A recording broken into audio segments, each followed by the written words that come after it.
Bonjour, nous allons corriger cette activité réaction de l'acide chlorhydrique sur le fer. Alors je vous rappelle ce que vous deviez faire, ce que vous avez fait. Donc on a introduit 0,8 g de fer en poudre dans un tube à essai et on a versé 10 ml d'une solution d'acide chlorhydrique dessus. Voilà, on a observé un dégagement gazeux et puis ensuite on a même fait le test à la flamme. Et le test à la flamme, donc on a entendu un petit pop. Le test à la flamme donc, nous indique que le gaz qui s'est échappé, c'était du dihydrogène H2. Alors on nous donne dans le document 2, alors on nous précise, excusez-moi, on nous précise que le fer est constitué d'atomes de fer, Fe. L'acide chlorhydrique est constitué d'ion hydrogène H+, et d'ion chlorure Cl-. En l'indice AC veut dire aqueux, on est dans l'eau. Hein, c'est une solution avec de l'eau et ces ions-là. C'est ça de l'acide chlorhydrique. Les ions qui sont un peu dangereux, quand on parle d'acide chlorhydrique, les ions acides, c'est H+. C'est ceux-là qui peuvent brûler la peau, les yeux, etc., lorsque la solution est assez concentrée. Bien, on nous montre ce document 2 qui va un peu plus dans le détail, où on voit donc les espèces chimiques sous forme de modèles, ici, avec également les symboles. On a les noms qui sont rappelés, etc. Alors je vous enverrai le corrigé des réponses aux questions sur papier. On va les reprendre à l'oral rapidement, et on détaillera simplement la fin. Alors, la première question qui était posée, enfin, c'est la question 2. Alors, pour quelle raison peut-on dire qu'il y a eu une transformation chimique? Il y a une transformation chimique lorsqu'il y a une nouvelle espèce chimique, pardon, excusez-moi, j'étais décalé, une nouvelle espèce chimique qui apparaît. L'espèce chimique qui est apparue, c'est le gaz, c'est le dihydrogène. Donc il y a bien une réaction chimique. Alors on vous rappelle ici, si la quantité d'une espèce chimique ne varie pas lors d'une réaction chimique, on dit que c'est une espèce chimique spectatrice. Alors, d'après le document 2, quelle est l'espèce chimique spectatrice dans cette réaction chimique? Alors on regarde le numéro 2, le document 2. Il y a une espèce chimique qui ne prend pas part à la réaction chimique. En regardant bien, on voit qu'au départ, on avait H+, les ions hydrogène, et on voit qu'ils disparaissent, ceux-là. Les atomes de fer qui sont là, eux aussi, se sont transformés.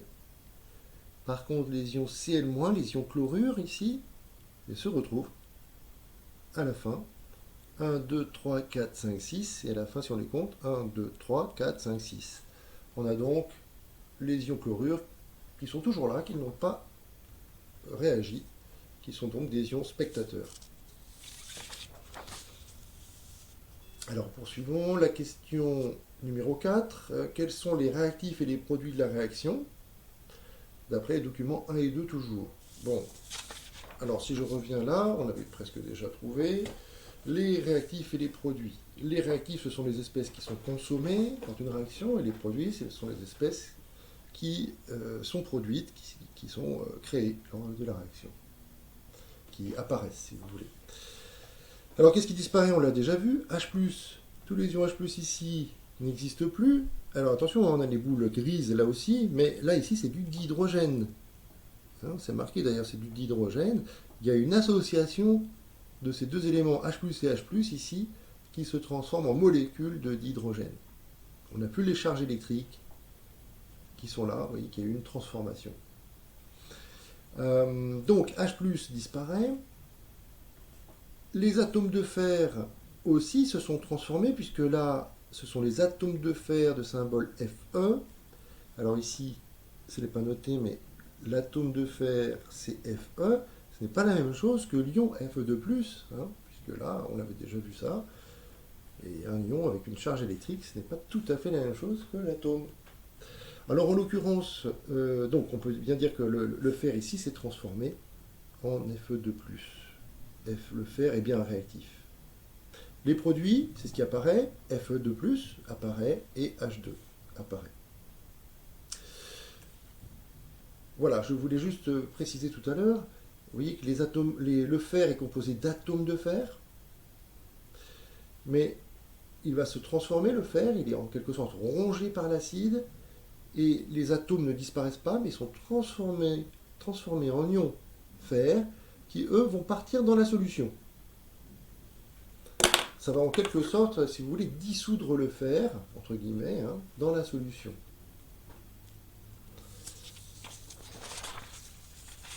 Alors, reprenons la question suivante. Les réactifs et les produits, on l'a trouvé. La question numéro 5. Alors, il fallait remplir ici les différentes quantités. Alors, vous avez les quantités, les espèces chimiques, pardon, sont finalement écrits déjà là. Je ne vais pas les réécrire. On a les ions hydrogène, les ions chlorure, les atomes de fer. Alors il manque une espèce chimique au départ importante, c'est qu'en fait l'acide chlorhydrique, comme on l'a dit tout à l'heure, c'est de l'eau avec des ions. Le fer, on peut considérer que c'est que des atomes de fer, mais les ions H+, et Cl- sont dans l'eau comme des petits poissons. Donc il leur faut de l'eau. L'eau n'est pas notée ici, hein, dans les espaces vides, on pourrait dire que c'est de l'eau. C'est rempli de molécules d'eau, partout.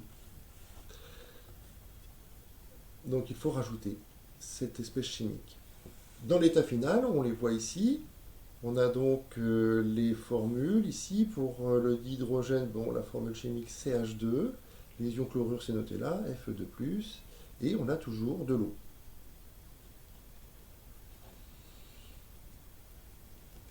On pourrait dire que l'eau est une espèce spectatrice. On n'en a pas parlé tout à l'heure, mais effectivement, l'eau n'intervient pas dans la réaction chimique ici. C'est une espèce spectatrice. C'est le solvant.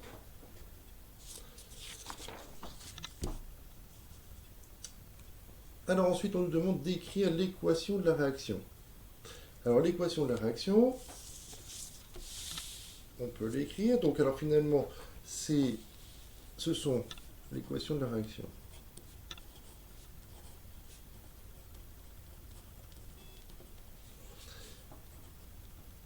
Atome de fer avec les ions hydrogène, ce sont les deux réactifs, qui se transforment en ion Fe2+, et en dihydrogène. Le dihydrogène, c'est le gaz, justement, qui s'échappe.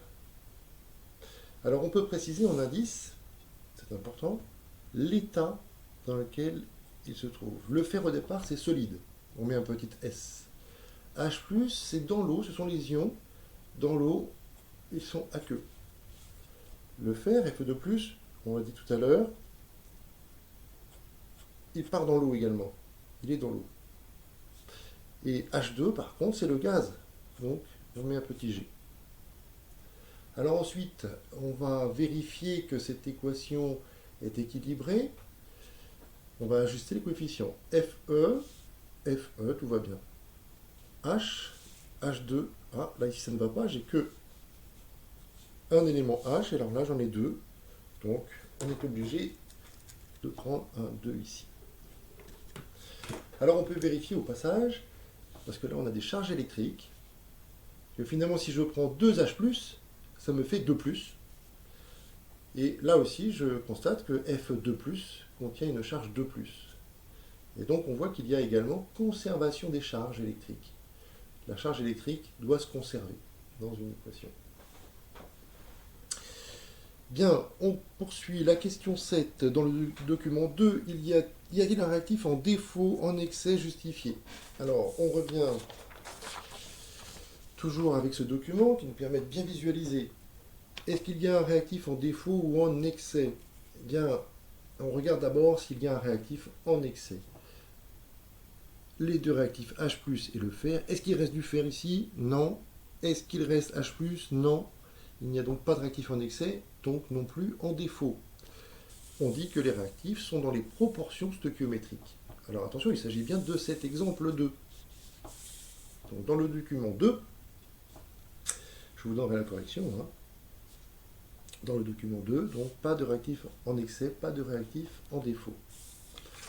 Alors poursuivons, question suivante.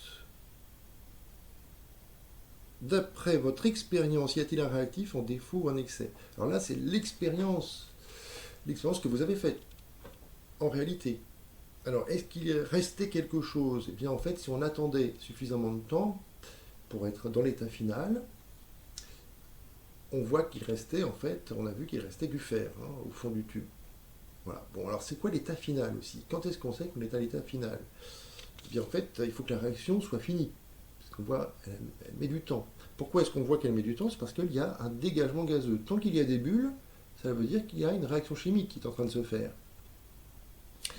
Voilà, donc, si on attend, pour ceux qui ont attendu, ils l'ont vu, bon, si on attendait sinon assez longtemps, au bout d'un moment, il n'y a plus de dégagement gazeux, et on s'aperçoit qu'avec les quantités qu'on avait mis, eh bien, il restait du fer.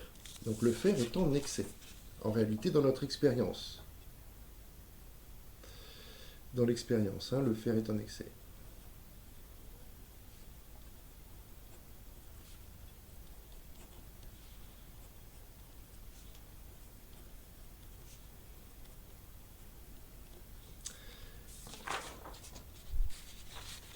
Et forcément, c'est donc H+, donc H+, est en défaut.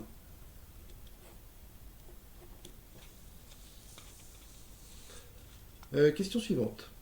Écrire un protocole permettant de mettre en évidence le test des ions fer2 qui sont produits dans la réaction.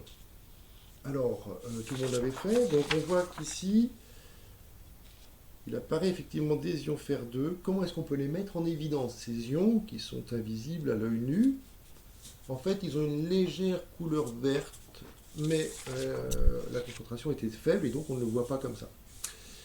Pour les mettre en évidence, on doit se servir d'un test chimique qu'on avait déjà fait. Bon, vous avez tous trouvé. Il faut utiliser donc l'hydroxyde de sodium ou soude. On en verse quelques gouttes en général et on obtient un précipité vert s'il y a des ions fer, des ions fer2. Si ce sont des ions fer3, vous voyez ici, on obtient un précipité rouille. Et oui, peut-être que ce sont des ions fer3. On ne s'attend pas à avoir des ions cuivre, hein, puisqu'on n'a pas mis du tout de cuivre, donc ça, il y a peu de chance. Par contre, entre les deux, ça pourrait être aussi des ions fer3.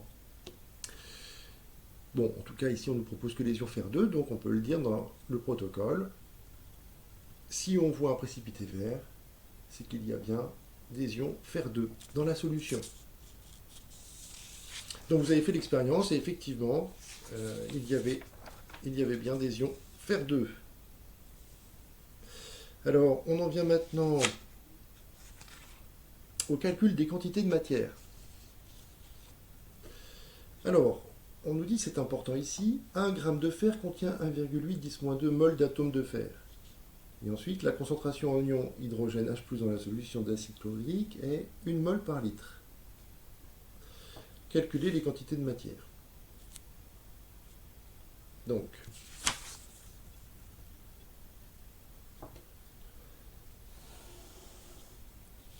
alors, comment on va se servir de ces données?